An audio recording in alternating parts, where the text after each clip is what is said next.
Saludos a todos, mi nombre es Albert de la Cruz, bienvenidos a una nueva entrega de Cimientos Psicológicos. En el día de hoy vamos a estar hablando acerca de los trastornos relacionados con sustancias y otras adicciones. Según el DSM-5, si tú quieres saber los cimientos acerca de esta categoría, quédate no solamente para este video, sino también para los posteriores que vamos a hacer a continuación, donde hablaremos acerca de cada uno de los temas que tienen que ver con esta categoría. Vivimos en un mundo en donde cada día vemos personas que padecen por una adicción. Dígase al alcohol, al tabaco, inclusive a la cafeína. Por otra parte, vemos a personas que tienen una adicción a alucinógenos, es decir, vemos que en las calles hay personas que comúnmente le llamamos locos, pero que sin embargo, estas personas lo que realmente tienen es una psicosis inducida por estas sustancias. Ahora bien, lo hemos visto con mucha normalidad, pero nosotros no nos hemos puesto a detenernos.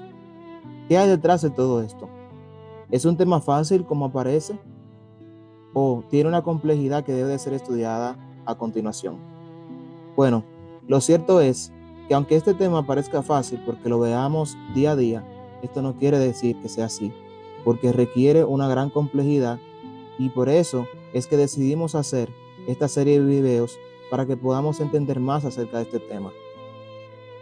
Lo primero es que hay que entender la comparación entre el DSM-4 y el DSM-5. En el DSM-4 se llamaban trastornos relacionados con sustancias. En el DSM-5 se empiezan a llamar como trastornos relacionados con sustancias y otras adicciones. En el DSM-4 se dividía en dos diagnósticos separados. El primero era el abuso, que se asociaba a las consecuencias negativas, dígase las sociales, las legales o las de riesgo físico, mientras que la dependencia se centraba en la necesidad fisiológica o psicológica de la sustancia. Hay que entender algunos términos importantes que se adquieren en esta versión. La primera es el uso de la sustancia. Según esta versión anterior, no lo consideraba como un trastorno. El uso simplemente era utilizarlo, ya sea de una manera ocasional o regular, sin que existieran consecuencias clínicas importantes, como una persona que tomaba alcohol socialmente y mantenía control sobre sus conductas y responsabilidades. Luego tenemos lo que es el abuso de la sustancia.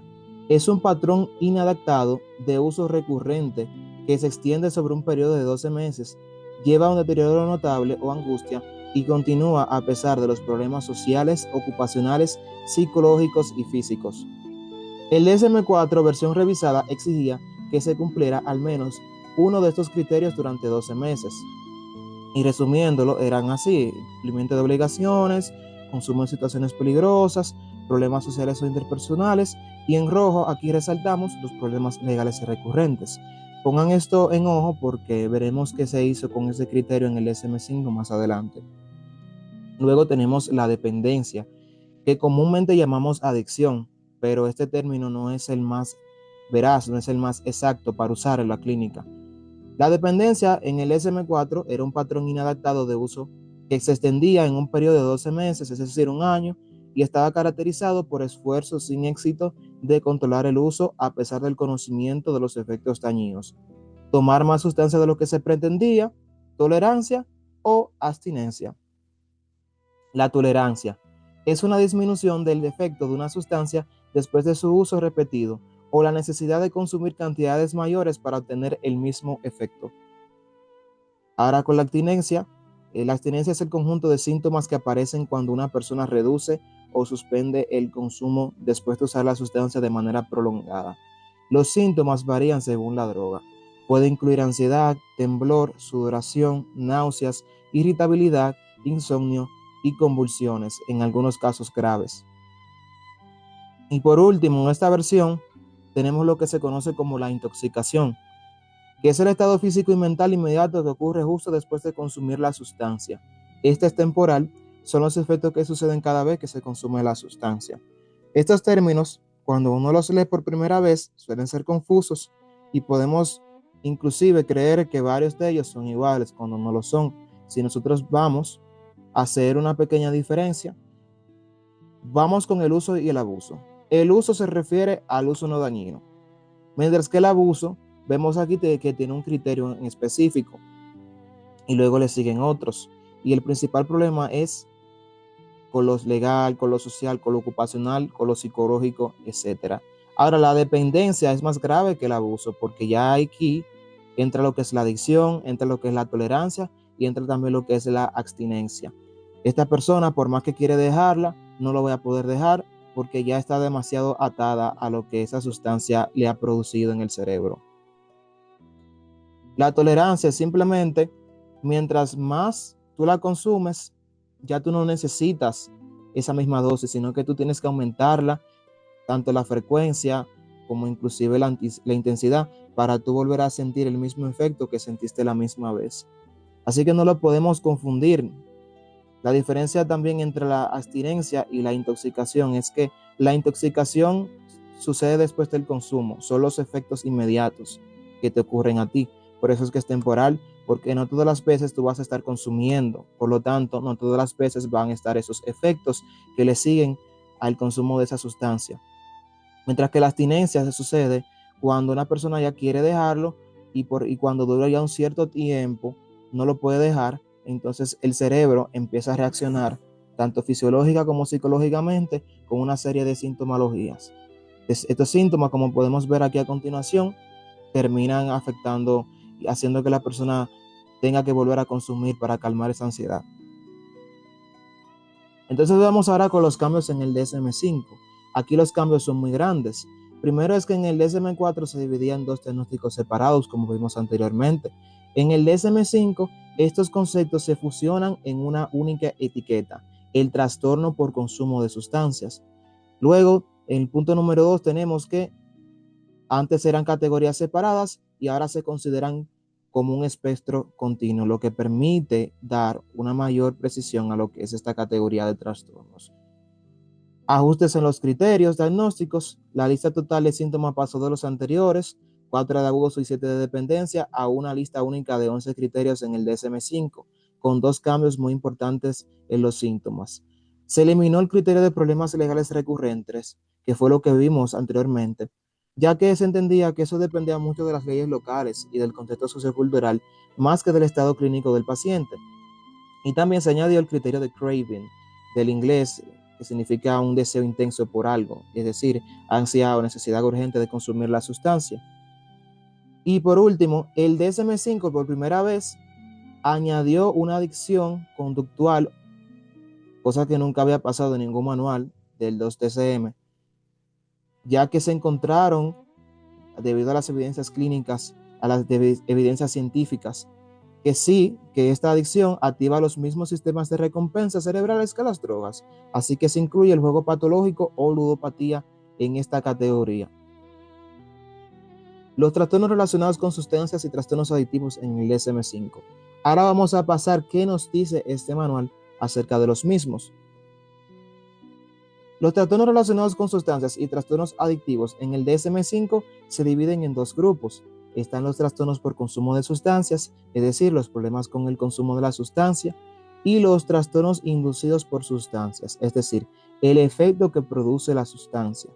Los siguientes cuadros se consideran dentro de esta última clasificación: la intoxicación, la abstinencia y otros trastornos mentales inducidos por sustancias, medicamentos. Haciendo una pausa, aquí tenemos que entender que la mayoría de la categoría de los trastornos que vemos aquí tienen la siguiente estructura. Primero hablan del trastorno por consumo del alcohol, vamos a poner el ejemplo del alcohol. Luego hablan intoxicación por alcohol, abstinencia del alcohol. Sin embargo, no todos lo tienen. Entonces, por eso es que aquí se hacen 3, por así decirlo, subtipos, es decir, el de consumo, la intoxicación y la abstinencia, porque el primero, el de consumo, pertenece a esta primera categoría, pero los trastornos inducidos entonces incluyen lo que es la intoxicación y la abstinencia. Esto lo vamos a ver más adelante, donde profundizaremos en cada uno de estos trastornos.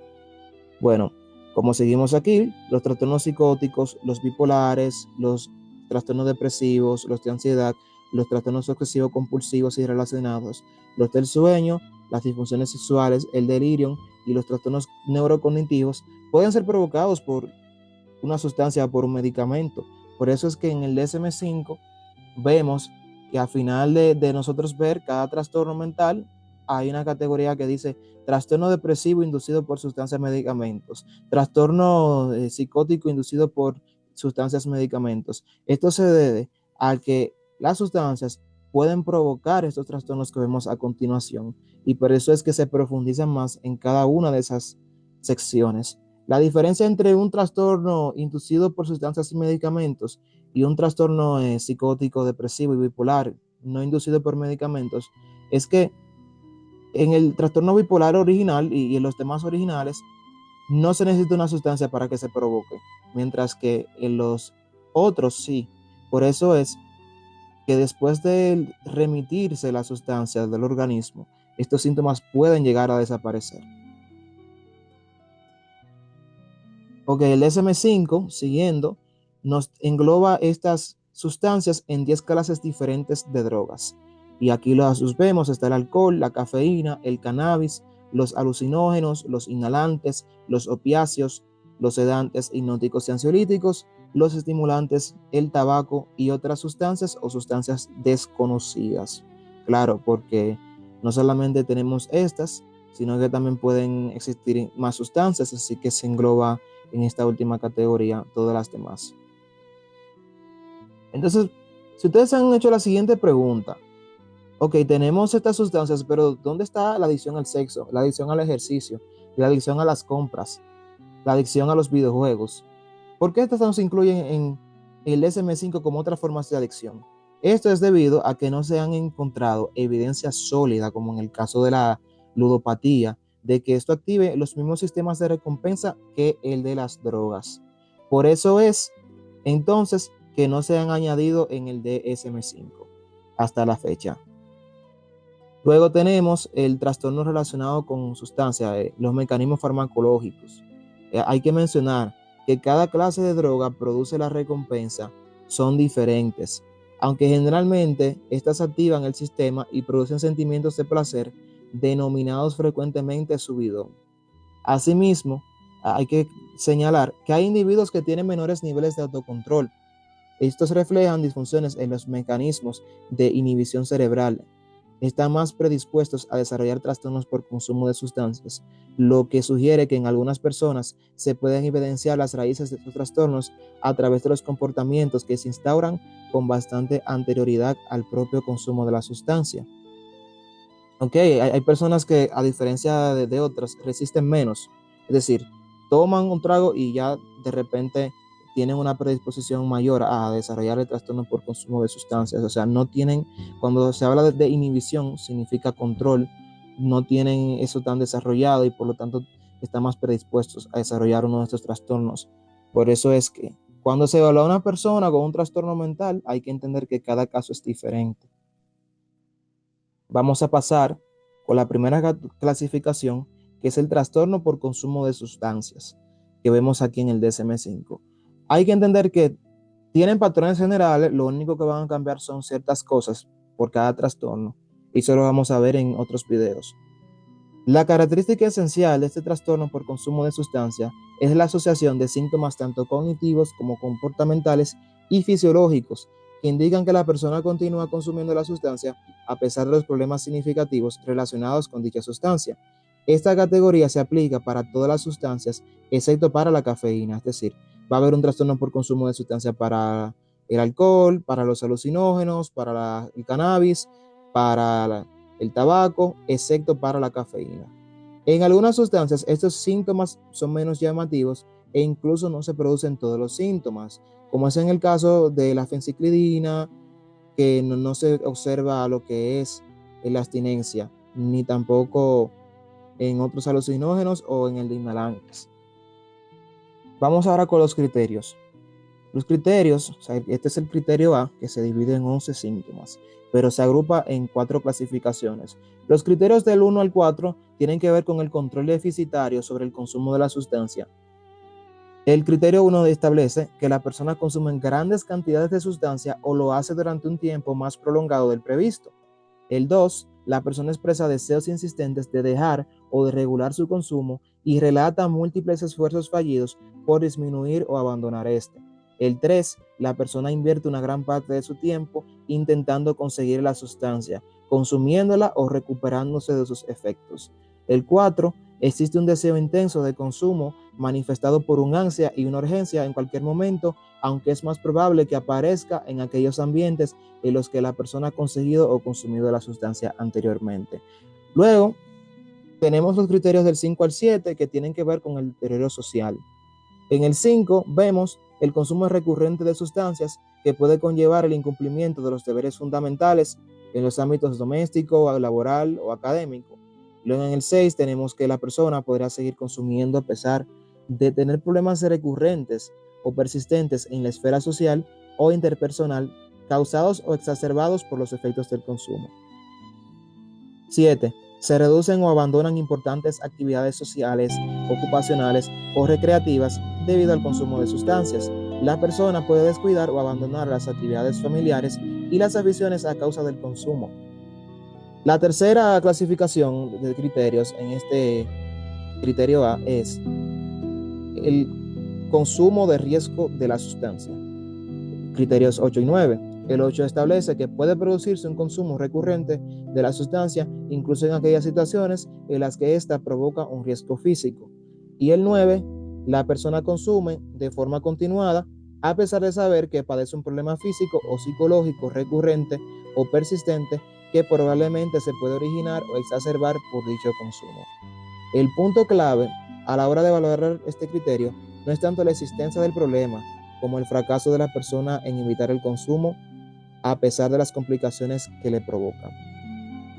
Y luego tenemos los que son los criterios farmacológicos que conforman el último grupo, que son los criterios 10 y 11. La tolerancia se define como el aumento significativo, eso lo vimos anteriormente, de las dosis de la sustancia para conseguir los efectos deseados. Esto es lo que nos dice el DSM-5 acerca de la tolerancia con el criterio 10.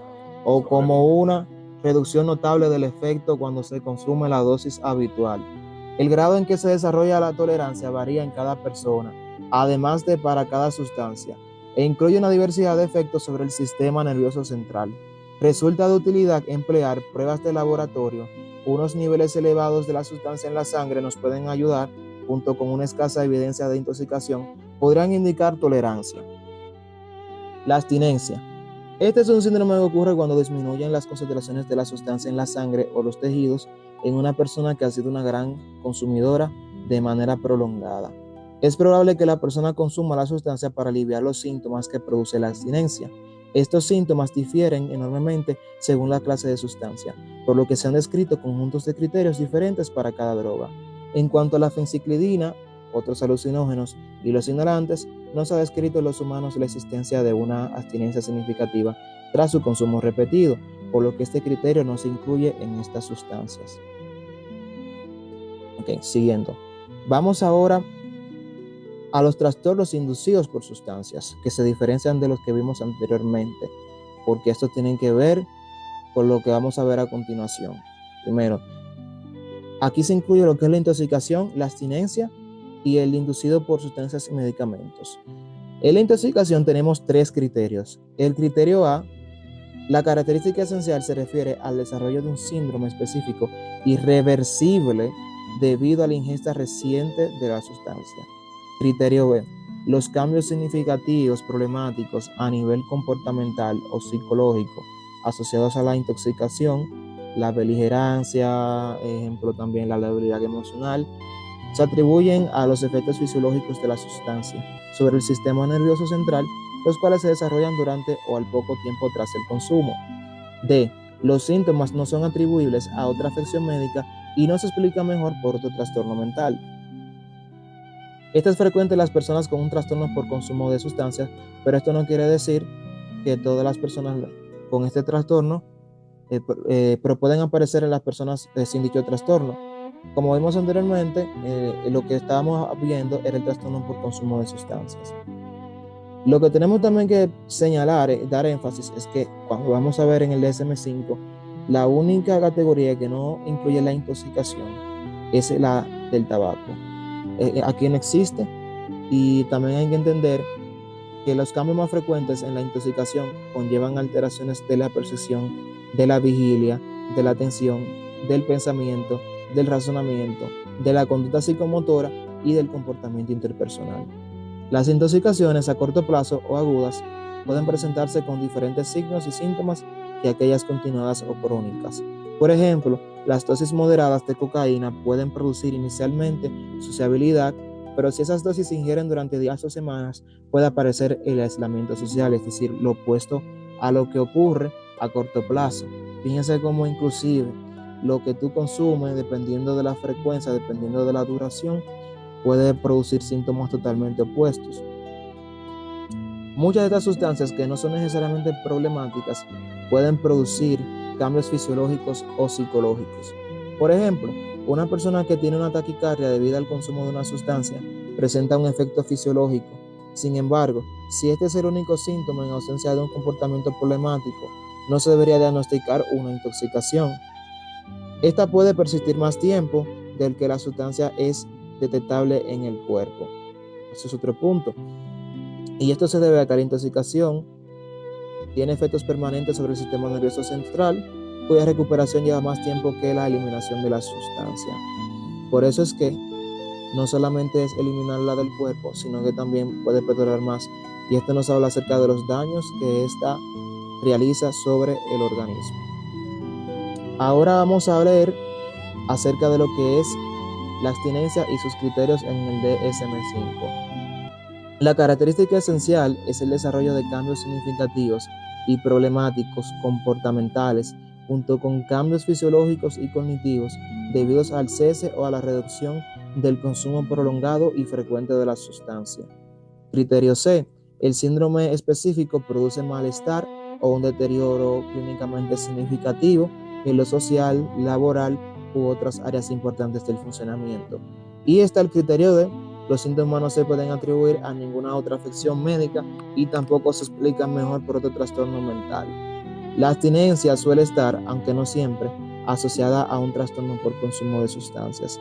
Y si ustedes se preguntan por qué aquí no incluimos el criterio B ni la intoxicación el criterio C, bueno, es que esto en el DSM-5 está así como está.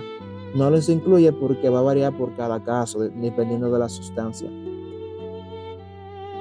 Por último, nosotros tenemos los trastornos mentales inducidos por sustancias, medicamentos. Estos son síndromes potencialmente graves y frecuentemente temporales, aunque algunas veces son persistentes, que se desarrollan como consecuencia de los efectos del abuso de sustancias, de medicamentos o de algunas toxinas. Los trastornos mentales inducidos por sustancias pueden aparecer en cualquiera de las 10 clases de sustancias que producen un trastorno de consumo de sustancias o en una gran diversidad de medicamentos empleados en tratamientos médicos. Tenemos varios criterios que nos hablan acerca de esta categoría y es el que está el criterio A. La alteración se presenta en forma de síntomas clínicamente significativos asociados a un trastorno mental relevante. El criterio B. Existen pruebas a partir de la historia clínica, la exploración física o los resultados de laboratorio de estos dos aspectos. El número 1. Los síntomas se han desarrollado durante o en el primer mes tras la intoxicación o abstinencia de la sustancia o la administración del medicamento. Y 2. La sustancia medicamento implicado puede producir ese trastorno mental. Criterio C. La alteración no se explica mejor por otro trastorno mental independiente. La evidencia que existe un trastorno mental independiente puede conllevar lo siguiente. 1. La alteración antecede al inicio de la intoxicación o abstinencia agudas o la exposición al medicamento. 2. El trastorno mental completo persiste durante un tiempo considerable. Ejemplo, al menos un mes, tras el cese de la intoxicación o abstinencia agudas o de la administración de la medicación. Este criterio no se aplica a los trastornos neurocognitivos inducidos o a los trastornos perceptivos por alucinógenos, que persisten más allá del cese de la intoxicación o abstinencia agudas. Por último, tenemos dos criterios. Criterio D. El trastorno no aparece exclusivamente durante el curso de un delirio. Y el criterio E. La alteración produce malestar o deterioro clínicamente significativo en lo social, laboral u otras áreas importantes del funcionamiento. Algunos efectos de la sustancia en la intoxicación y la abstinencia. Es posible establecer algunas generalidades con respecto a las categorías de las sustancias capaces de producir trastornos inducidos que se destaquen clínicamente. En general, las drogas más sedativas, los sedantes, los hipnóticos, los ansiolíticos y el alcohol pueden causar trastornos depresivos importantes y clínicamente significativos durante la intoxicación, mientras que durante los síndromes de abstinencia de estas sustancias se suelen observar alteraciones ansiosas. Asimismo, durante la intoxicación, las sustancias más estimulantes, por ejemplo las anfetaminas y la cocaína, suelen asociarse a trastornos psicóticos y de ansiedad inducidos, mientras que los episodios depresivos mayores inducidos suelen aparecer durante la abstinencia. Por otra parte, es probable que tanto las drogas sedativas como las estimulantes produzcan alteraciones del sueño y sexuales significativas, aunque temporales. Ojo con esto, mira cómo dependiendo de la sustancia hay efectos diferentes según la etapa de la intoxicación y según lo que pasa en la abstinencia. Por último, aquí les voy a dejar un anexo. Esta es la tabla 1 del DSM-5. Aquí están, como pueden ver, más resumidos las categorías que vemos aquí en este capítulo. Entonces vamos concluyendo, entendiendo que este tema es demasiado importante y que en un solo video no podemos tratar todo lo que nos tienen que decir la ciencia al respecto, pero tenemos que entender que ya aquí hemos visto la evolución de esta categoría de trastornos entre el DSM-4 hasta el DSM-5 y aprendimos acerca de las diferencias entre el trastorno por consumo de sustancias y el inducido, y que en el DSM-5 se engloban en 10 tipos de sustancias diferentes. Más allá de lo que hemos visto, un TRS es más que un simple problema, es sobre todo un trastorno mental, así como la depresión, así como la ansiedad, así como una enfermedad de tipo Alzheimer, que es un tipo de demencia. Y de manera ser tratado cautelosamente hasta que el paciente tenga remisión del mismo. En los siguientes videos vamos a estar detallando con mayor profundidad cada una de las sustancias que posee este capítulo. Y también hay que señalar, hay que entender que el hecho de que nosotros hayamos normalizado las adicciones, que muchas personas sean adictas, lo vemos normal, lo vemos como esta persona es así, esta persona se comporta de esta manera. Lo cierto es que según este manual que usamos nosotros los psicólogos, la realidad es que la persona que tiene un trastorno por uso de sustancias es una persona que tiene un trastorno mental, igual que las demás personas. Así que nosotros no podemos dejar de entender que este problema no es simplemente un problema pequeño, sino que es grande y necesita ser tratado por los debidos profesionales al respecto. Así que si ustedes tienen un familiar que tiene una adicción, que está pasando por un problema por consumo de sustancia, busquen ayuda profesional, capacítense sobre el tema. Lo que estas personas necesitan es el apoyo familiar, claro que sí, necesitan ayuda profesional, necesitan que los acompañen para dejar esta sustancia, y que aparte de todo, se puede buscar la solución, se puede tratar este tema efectivamente, a pesar de los síntomas que parezcan que nunca se van a dejar de consumir la misma. Muchas gracias y dejamos la bibliografía al respecto. Gracias por su atención y nos vemos en una próxima entrega de Cimientos Psicológicos. Así que suscríbete, dale like, comparte para que este video pueda llegar a más personas y para ser nutridos en los cimientos de la psicología y otras áreas del saber. Muchas gracias.